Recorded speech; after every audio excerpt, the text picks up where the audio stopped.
Hunger is something that not many of us think about, but in Dearborn Heights alone, 20% actually sleep hungry. That's 20 people out of 100, a devastating number in any shape, way, or form. We are here at Fish and Loaves in Taylor, Michigan, who actually feed the hungry on a daily basis. Let's go inside and meet Mary Hollins, the executive director, and also have a tour of this wonderful facility.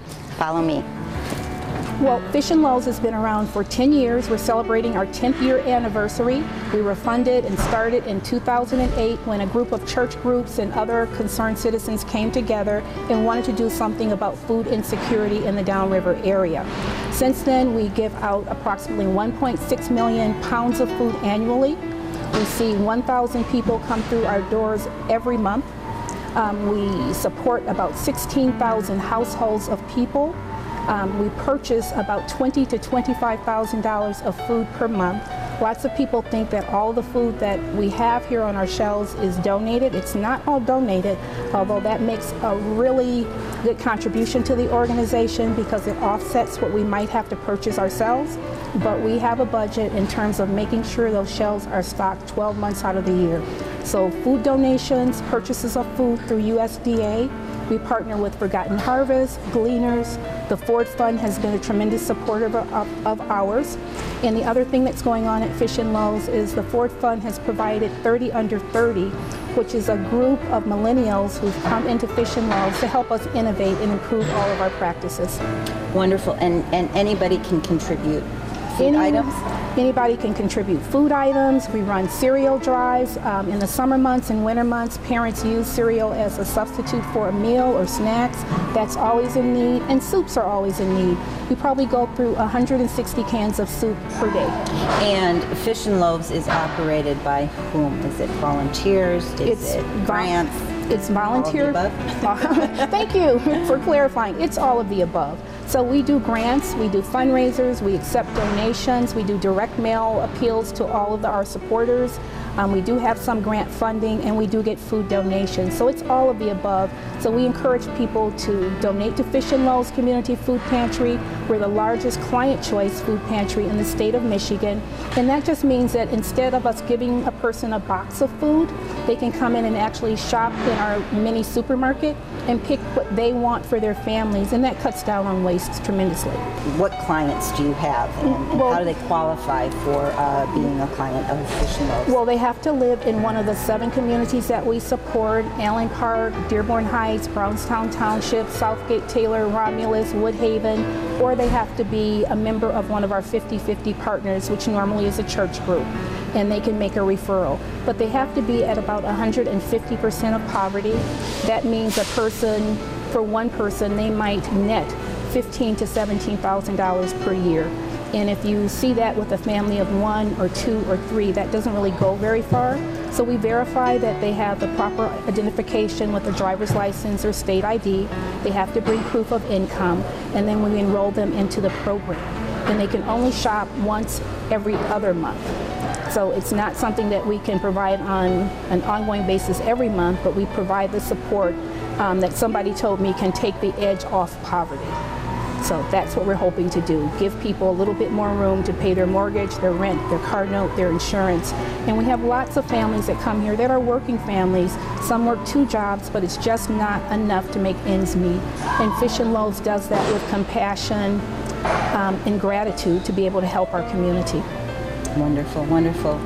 Well, we're going to take a tour of this beautiful facility, so let's go do that. Okay, well, we'll start here in the warehouse area, and as you can see, we have stacks and stacks of cans. Some of these cans were donated to us, but the vast amount we have purchased through our food bank Gleaners to put on our shelves. And as I said, we may go through 160 cans of soup per day, 160 cans of beans, because there's a great need for food.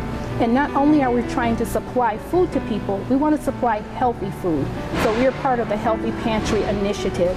We try to get more fruits and produce into people's hands so they'll be able to lead a healthier life. Now, is there any payment plan? Do the clients have to pay anything or contribute anything? The clients don't pay anything. Many times they'll come back and they'll volunteer, or they will of themselves say, hey, here's a few dollars, I want to contribute. I had a lady that came up to me and she just opened her coin purse and she gave me 4 quarters. She said, I want to contribute something. So people are really grateful. They're not just taking the food and feeling as if they're getting away with something or they're gaming the system. No, they're very grateful to be able to feed their families.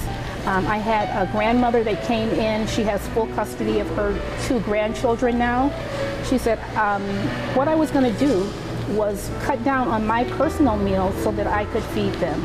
And then I found out about Fish and Loaves. We were able to help her to provide fresh fruits and vegetables for her grandchildren, provide them with healthy food so that then she could live on her fixed income and support her 2 grandchildren too. So those are stories that are not uncommon here. And people usually are not very cognizant of hunger in general in our area. They're not aware. Poverty levels in our downriver area go from 20.9% down to 19%. And the general level in our country is about 15 to 16%. So many times our communities are well above that. And that might be a smaller percentage than the general population, but it's still very significant. And Fish and Loaves sees about 1,000 people per month, and that's without really any advertisement. That's without putting out any billboards, anything other than our small social media campaign. And literally we have people that are coming in morning, afternoon, and late evening.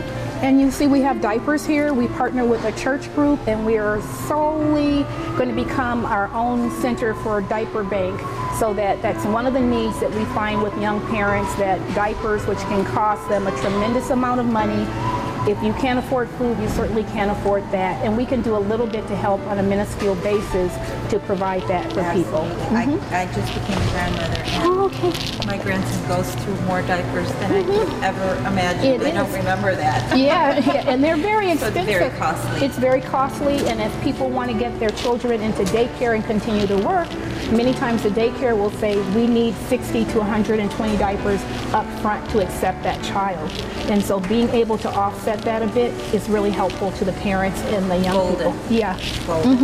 Set up just like a regular supermarket, food on the shelves, it's USDA.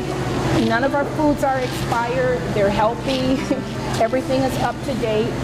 We look very carefully to make sure that there's no expired food, and certainly the food that we buy directly from a food bank is always current, so we like people to know that. We make sure it's clean and it's hygienic.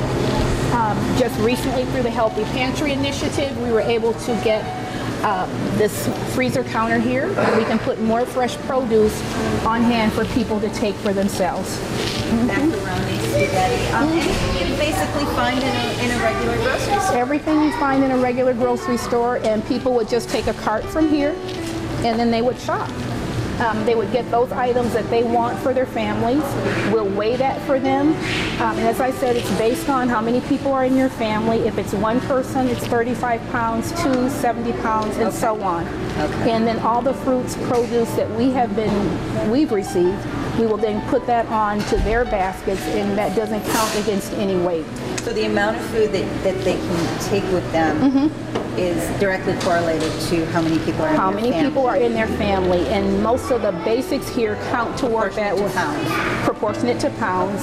And most of the things that are on the shelves count toward that weight. But things like dairy, the milk, eggs, things like that, it doesn't count.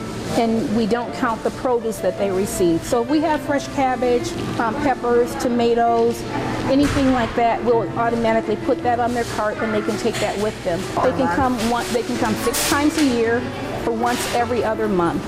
And we know that that's not going to solve all of their concerns and problems, but as we said before, it can take some of the strain out of living in poverty or not being able to make ends meet, or losing a job, or not making that much in an hourly wage. It can just help compensate for those things. And we just want to make sure that we're treating people with compassion and dignity. And that's what we do. We couldn't run this organization without our volunteers. And so that way we don't have a lot of paid staff. We have myself and we have an operations manager, but all the money that we get goes toward food, not toward our salaries. So that's how we can do it. We can't do it without these people you see standing here. And what kind of, are there, you did say there's grants and government funding as well. Well, we really don't receive a lot of government funding. We receive some community block grant money, and that is, of course, government funding, but some grant funding, and most of the money that we get comes from individuals who are supporting. We get some support from our corporations like Masco, Ford Fund. That is invaluable in letting us carry out our mission, but we balance that because we have to reach out to the communities that we serve and ask them to support. Mary, if you had a message to all those individuals out there whose next meal is not on their minds, what would your message be? You're blessed and you're very lucky, because for some people, that's exactly what food insecurity means. It doesn't mean that you may not have food today. You may have food today, but you don't know where that next meal is going to come from. That next week, that next month. That's what food insecurity is. And it's an awful way for people to have to live, and it's a very awful way for children to have to live under that burden of not knowing when they're going to eat. And to actually see young children or our senior citizens come in and they're actually hungry when they come in here, it's something our community can support and we can make a difference. And I just ask people to think about it, come down and see for themselves. They can make a difference through volunteering, be a part of our cereal drive, our soup drive, and help people. If it's you or someone you know that is in need and is hungry, please call the number on your screen and also visit the website. If you'd like to volunteer and be part of the process, please come down to Fish and Loaves and spend some of your time helping others. This is WDHT Cares. My name's Siham Awada Jafer. Have a wonderful day.